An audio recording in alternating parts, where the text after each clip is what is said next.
सच में बहुत जोर पड़ता होगा उस टाइम पर तुम लोगों को कि जब सब लोग पूछते होंगे भाई क्या कर रहा है। एक्चुअल में जब कोई व्यक्ति हमसे पूछता है ना कि भाई तुम क्या करते हो, तो इसका एक सीधा सा अर्थ होता है कि वो एक अनुमान लगा रहा होता है कि तुमको कितनी इज्जत देगा वो व्यक्ति।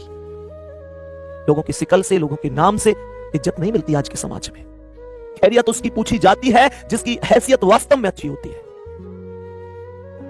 मेरे प्यारे गुड्डा, एक बात और बताऊं, मम्मी पापा ने हमेशा हमको राजकुमारों की तरह पाला है।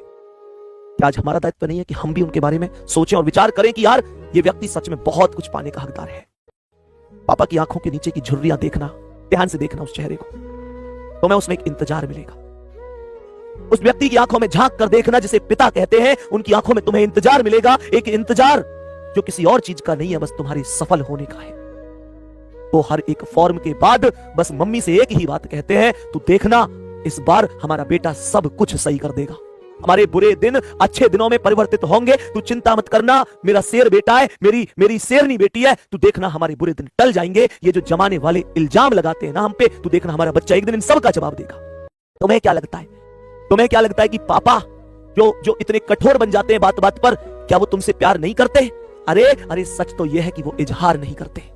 मां फिर भी कह देती है कि तू मेरा लाडला बेटा है, लेकिन वो पिता, मेरे दोस्त तुम अच्छी तरीके से जानते हो कि जब जब बुखार आया होगा रातों को, तो मां अकेली नहीं जागी होगी, एक व्यक्ति भी बेचैन हुआ होगा, करवटें बदल बदल कर फपक फपक कर कई बार रोया होगा कि मेरा बच्चा बुखार में तड़प रहा है, कैसे ही सुबह हो और मैं इसे डॉक्टर के पास लेके जाऊं। मेरे प्यारे दोस्त कहते हैं ना कि इस दुनिया के सामने पूरा दिल का दर्द खोल कर रख दो, ये दुनिया फिर भी दर्द नहीं समझ पाती है। और मेरे पापा के लिए तो एक उदास हलो ही काफी है।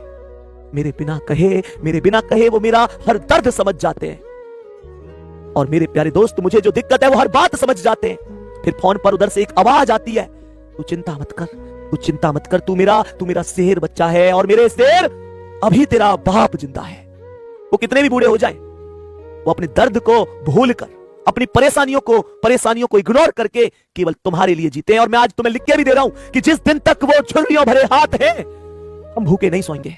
वो कहीं से भी करके लाएंगे हमारे लिए, लेकिन हमारे पेट को भरेंगे। पर कभी महसूस करके देखना, उनके घुटने पहले की तरह काम नहीं करते, उनके बाल भूरे हो गए। तो महसूस तो करके देखना, क्या वो पहले के बराबर शक्तिशाली रह गए? मेरे कहने से ना एक काम करना घर पे, मेरे कहने से एक काम करना आज घर पे।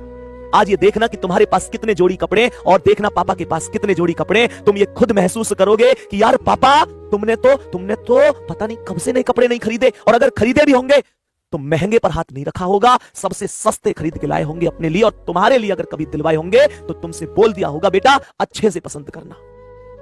कभी पापा के साथ दुकान पे जाना, कपड़े की दुकान पे, अगर तुम्हारे लिए लेने होंगे ना, तो दुकानदार से वो ये बोलेंगे कि बढ़िया से दिखाओ।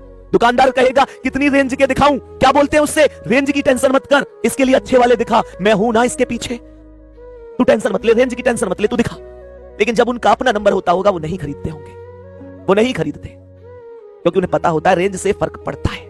उन्हें पता है मेरे बच्चे की फीस भी जानी है, उन्हें पता है कि बच्चे की कुछ डिमांड भी है वो पूरी भी करनी है, उन्हें पता है घर की छत टपक रही है वहां भी छत पक्की करवानी है, उन्हें पता है बिटिया की शादी करनी है, उसे पता है बैंक का लोन देना है, उन्हें पता है कुछ लोगों से कर्ज लिया वो कर्ज चुकाना है, उनको पता है कि घर की स्थिति क्या है।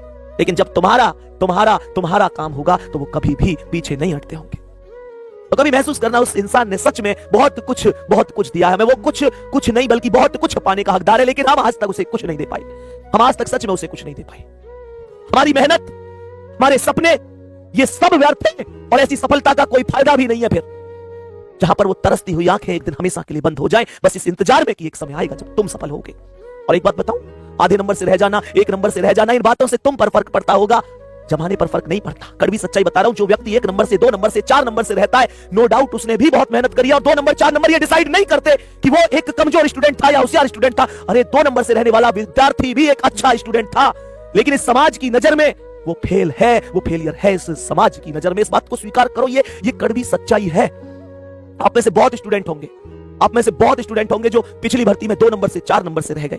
मुझे पता है सच में बहुत बड़ी बात होती है, दिल टूट जाता है जब 2 नंबर से 4 नंबर से हम मेरिट से बाहर होते हैं और हमारे साथी दोस्त ट्रेनिंग पर चले जाते हैं। लेकिन यार वास्तविकता तो ये भी है कि ये समाज तो नहीं समझेगा उस चीज को। या अपने माथे पर मैं एक रिजल्ट का टुकड़ा लगाकर घूमूं कि मैं 1 नंबर से रह गया, 1.5 नंबर से रह गया, मुझे सम्मान दो इस समाज में, नहीं देगा कोई सम्मान। केवल केवल सफलता की कहानियां लिखी जाती है दोस्त। असफलता असफलता अनाथ होती है, ये बात लिख लेना। असफलता अनाथ होती है। फेलियर का कोई रिश्तेदार नहीं होता, फेल होने वाले के कोई नाते नहीं होते, और पास होने वाले की भीड़ में गैर भी अपने होते हैं, ये बात ध्यान रखना। और अगर फेल हो गए तो इस समाज में ठुकरा दिए जाओगे। तुम्हारे अपने तुम्हें पहचानने से इंकार कर देंगे। यही इस दुनिया की सच्चाई है। कहते हैं कि वक्त पर नहीं आते काम, वक्त पर नहीं आते काम वैसे लंबी लंबी फेंकते हैं।